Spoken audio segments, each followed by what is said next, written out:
Hi friends, welcome back to our channel. 2ാം ക്ലാസ്സിലെ എല്ലാ കൂട്ടുകാർക്കും പുതിയ വീഡിയോയിലേക്ക് സ്വാഗതം. അപ്പോൾ ഇന്ന് നമ്മൾ നോക്കാൻ പോകുന്നത് നിങ്ങളുടെ ഓണം എക്സാമുമായി ബന്ധപ്പെട്ടുകൊണ്ട് ഉദ്ഗ്രഥനം എന്ന വിഷയത്തിലെ കുറച്ച് ക്വസ്റ്റ്യൻ പേപ്പേഴ്സ് ആണ് നമ്മൾ നോക്കുന്നത്. അപ്പോൾ ഓൾറെഡി നമ്മൾ മറ്റൊരു ക്വസ്റ്റ്യൻ പേപ്പർ അപ്ലോഡ് ചെയ്തിട്ടുണ്ട്. അപ്പോൾ ആവശ്യമായിട്ടുള്ള കൂട്ടുകാർ തീർച്ചയായിട്ടും പോയി കാണുക. അപ്പോൾ നമുക്ക് ഈ ഒരു വർക്ക്ഷീറ്റിൽ ഈ ക്വസ്റ്റ്യൻ പേപ്പറിൽ എന്തൊക്കെയാണെന്ന് നോക്കാം. റെഡിയാണോ? പ്രവർത്തനം 1, ഒഴുകുന്ന പുഴ. നല്ല മഴ, മഴയിൽ പുഴ നിറഞ്ഞു. പുഴ നിറഞ്ഞൊഴുകി, മീനുകൾ തുള്ളിച്ചാടി. മാനം മുട്ടെ ഉയർന്നു നിൽക്കുന്ന മലനിരകൾ, മലയിൽ നിറയെ പൂമരങ്ങൾ, ഇരുവശത്തും പച്ച വിരിച്ച വയലുകൾ. മലയും കാടും വയലും കടന്ന് പുഴ ഒഴുകി. പുഴയ്ക്ക് കുറുകെ ഒരു വലിയ പാലം, ഇരുവശവും കൂറ്റൻ കെട്ടിടങ്ങൾ. പുഴയിലേക്ക് മലിനജലം ഒഴുകി വന്നു. പുഴയുടെ നിറം മാറി, പുഴയ്ക്ക് സങ്കടമായി. ഇതാണ് ഒഴുകുന്ന പുഴ എന്ന ഒരു കൊച്ചു കവിത എന്ന് നമുക്ക് പറയാൻ വേണ്ടി സാധിക്കും അല്ലേ.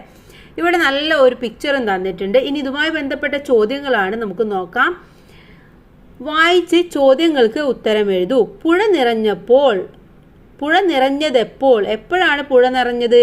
മഴ പെയ്തപ്പോൾ അല്ലേ. അപ്പൊ അവിടെ എഴുതുക മഴ പെയ്തപ്പോൾ.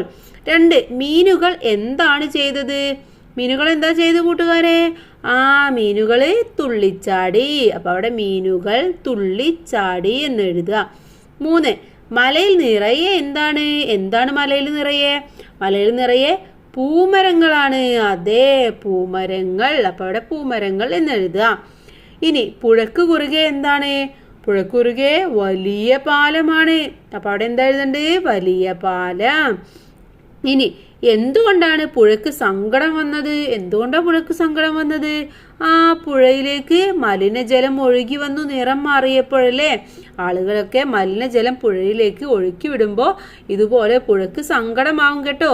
അതുപോലെ നമ്മളും പുഴയിലേക്ക് ഒന്നും വലിച്ചെറിയാൻ പാടില്ല, അപ്പോഴൊക്കെ പുഴക്ക് സങ്കടമാവും. അപ്പൊ അവിടെ എന്താ എഴുതേണ്ടത്? പുഴയിലേക്ക് മലിനജലം ഒഴുകി വന്നു, നിറം മാറിയപ്പോൾ. അടുത്തത് നോക്കൂ. പ്രവർത്തനം 2, പൂമരം. പൂമരത്തിൽ പല നിറത്തിലുള്ള പൂക്കൾക്ക് നിറം നൽകൂ. അപ്പൊ ഇവിടെ പൂക്കൾക്ക് നിറം നൽകണം. 6 പൂക്കൾക്ക് മഞ്ഞ നിറവും 5 പൂക്കൾക്ക് ചുവപ്പ് നിറവും നീല 14 പൂക്കളാണ്. ഓക്കെ. ഇനി മഞ്ഞയും ചുവപ്പും കൂടി എത്ര പൂക്കൾ എന്ന് ചോദിച്ചിട്ടുണ്ട്. മഞ്ഞ പൂക്കൾ എത്രയാണ്? 6. ചുവപ്പ് പൂക്കളോ? 5. അപ്പൊ 6 + 5 എന്ന് പറഞ്ഞാൽ 11. അപ്പൊ അവിടെ 11 എന്ന് എഴുതി കൊടുക്കുക. മരത്തിൽ ആകെ എത്ര പൂക്കളുണ്ട്? അപ്പൊ നമുക്കറിയാം മഞ്ഞയും ചുവപ്പും കൂടെ 11 ആണല്ലേ. നീല 14 ആണ്. അപ്പൊ 11 + 14 വേഗം ചെയ്ത് നോക്കൂ. യെസ്, 25. അപ്പൊ അവിടെ 25 എന്ന് എഴുതുക. ഇനി കാറ്റ് വീശി 3 മഞ്ഞപ്പൂക്കളും 2 നീലപ്പൂക്കളും കൊഴിഞ്ഞു വീണു. മരത്തിൽ എത്ര പൂക്കൾ ബാക്കിയുണ്ടാകും? 3 മഞ്ഞപ്പൂവും 2 നീലപ്പൂവാണല്ലേ. അപ്പൊ ടോട്ടൽ എത്ര പൂവാ കൊഴിഞ്ഞു വീണത്? ആകെ 3 + 2 5 പൂക്കൾ കൊഴിഞ്ഞു വീണു. ആകെ ഉണ്ടായിരുന്നത് 25 പൂക്കൾ. അതിൽ നിന്നും 5 പൂക്കൾ പോയാൽ 20 പൂക്കൾ. അപ്പൊ അവിടെ 20 പൂക്കളാണ് ഇനി ഉണ്ടാവുന്നത്. അവിടെ കൂട്ടുകാര് 20 എന്ന് എഴുതി കൊടുക്കുക. ഇനി പ്രവർത്തനം 3, പൂമരത്തിലെ കൂട്ടുകാർ. മാമല മേലെ പൂമരമുണ്ട്, തേന്മണമൊഴുകും പൂവുകളുണ്ട്. പൂവുകൾ തോറും പാറി നടക്കും ചേലേറും പൂമ്പാറ്റകളുണ്ട്. കൂടുതൽ വരികൾ കൂട്ടിച്ചേർത്ത് പാടാം. മാമല മേലെ പൂമരമുണ്ട്, തേന്മണമൊഴുകും പൂവുകളുണ്ട്. പൂവുകൾ തോറും പിന്നെന്തെഴുതണം? പൂവുകൾ തോറും പാറി നടക്കും പൂമ്പൊടി തിന്നും വണ്ടുകളുണ്ട്. മാമല മേലെ പൂമരമുണ്ട്, തേന്മണമൊഴുകും പൂവുകളുണ്ട്. പൂവുകൾ തോറും പാറി നടക്കും കലപില കൂട്ടും കിളികളുണ്ട്.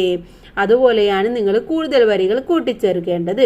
അതേ വരികൾ തന്നെയാണ്, പക്ഷെ കുറച്ച് വ്യത്യാസം വരുത്തിയിട്ട് വേണം എഴുതാൻ. മനസ്സിലായോ? അടുത്തത് പ്രവർത്തനം 4, ഗ്രാമക്കാഴ്ചകളാണ്. ഗ്രാമക്കാഴ്ചകൾ നോക്കൂ, എത്ര മനോഹരമാണ്. നല്ല ഭംഗിയാണല്ലേ ഗ്രാമത്തിലെ കാഴ്ചകളൊക്കെ കാണാൻ. നല്ല കൃഷിയും അതുപോലെ തന്നെ കന്നുകാലികളെ പൂട്ടുന്നതും എന്താണ് പറയാ, പാടത്ത് പണിയെടുക്കുന്നതും എല്ലാം കാണാൻ നല്ല ഭംഗിയാണ് അല്ലേ. ഇനി വായിച്ച് ഗ്രാമത്തിലെ കാഴ്ചകൾക്ക് നേരെ ടിക്ക് അടയാളപ്പെടുത്താനാണ് പറഞ്ഞിട്ടുള്ളത്. അപ്പൊ ഇവിടെ നോക്കൂ, ഒരുപാട് കാര്യങ്ങൾ പറയുന്നുണ്ട്. അതിലെ ഗ്രാമത്തിലെ കാഴ്ചകൾക്ക് മാത്രം ടിക്ക് കൊടുത്താൽ മതി. പീലി വിടർത്തി ആടുന്ന തെങ്ങുകൾ ഗ്രാമത്തിലുണ്ടല്ലേ. അപ്പൊ അവിടെ ടിക്ക് കൊടുക്കുക. ആളുകളുടെ തിക്കും തിരക്കും, അത് ഗ്രാമത്തിലുണ്ടോ? ഇല്ല, അതൊക്കെ നഗരത്തിലാണുള്ളത്. അപ്പോൾ അവിടെ ടിക്ക് കൊടുക്കണ്ട. പച്ച വിരിച്ചു നിൽക്കുന്ന വയലുകൾ, അതെവിടെയാ? ഗ്രാമത്തിലാണ്. അപ്പൊ ടിക്ക് കൊടുക്കണം. തിരക്ക് കുറഞ്ഞ റോഡുകൾ, അതും ഗ്രാമത്തിലാണ് കാണാൻ കഴിയുക. ഇനി കൂറ്റൻ കെട്ടിടങ്ങളൊക്കെ ഗ്രാമത്തിലുണ്ടോ? ഇല്ല ഇല്ല, ചെറിയ ചെറിയ കെട്ടിടങ്ങൾ മാത്രമേ ഗ്രാമത്തിലുണ്ടാവാറുള്ളൂ അല്ലേ. ഇനി കളം കളം പാടി ഒഴുകുന്ന തോടുകൾ, അതും ഗ്രാമത്തിന്റെ ഭംഗിയാണ്. വയൽ വരമ്പിൽ നിരന്നു നിൽക്കുന്ന വെള്ളക്കൊക്കുകൾ, അതും ഗ്രാമത്തിലാണ് കാണാൻ കഴിയുന്നത്. തലങ്ങും വിലങ്ങും പായുന്ന വാഹനങ്ങൾ, അത് നഗരത്തിലാണ്. അപ്പൊ ഇവിടെ ടിക്ക് കൊടുത്ത എത്ര എണ്ണമാണ്? 1 2 3 4 5 എണ്ണമാണ് ശരിയായിട്ടുള്ളത്. ബാക്കിയെല്ലാം നഗരത്തിലെ കാഴ്ചകളാണെന്ന് പറയാൻ കഴിയും. ഓക്കെ, ഇനി അടുത്തത് നോക്കൂ. പ്രവർത്തനം 5, പഴക്കുട. പൂമരം മാത്രമല്ല, മലയിൽ നിറയെ പഴങ്ങളുള്ള മരങ്ങളുമുണ്ട്. സപ്പോട്ട, പേരക്ക, ചാമ്പ, മാവ്. കാറ്റ് വീശി പഴങ്ങൾ താഴേക്ക് വീണു. കുട്ടികൾ പറുക്കിയെടുക്കാൻ തുടങ്ങി. പഴങ്ങൾ, സപ്പോട്ട, പഴത്തിന്റെ കൂട്ടം 2 കൂട്ടമാണ്, 1കൾ 3. അപ്പൊ ആകെ എത്രയാണ്? 10ന്റെ കൂട്ടം 2 എണ്ണം, 1ന്റെ കൂട്ടം 3. അപ്പൊ എത്രയാണ്? 10ഉം 2 10 എന്ന് പറയുമ്പോൾ 20, പിന്നെ 3 23. ഇനി നോക്കൂ, പേരക്ക ആകെ 36 എണ്ണമുണ്ട്. അതിൽ 10ന്റെ എത്ര ഉണ്ടായിരിക്കും? 3 എണ്ണം ഉണ്ടായിരിക്കും, 1ന്റെ 6 എണ്ണവും ഉണ്ടായിരിക്കും.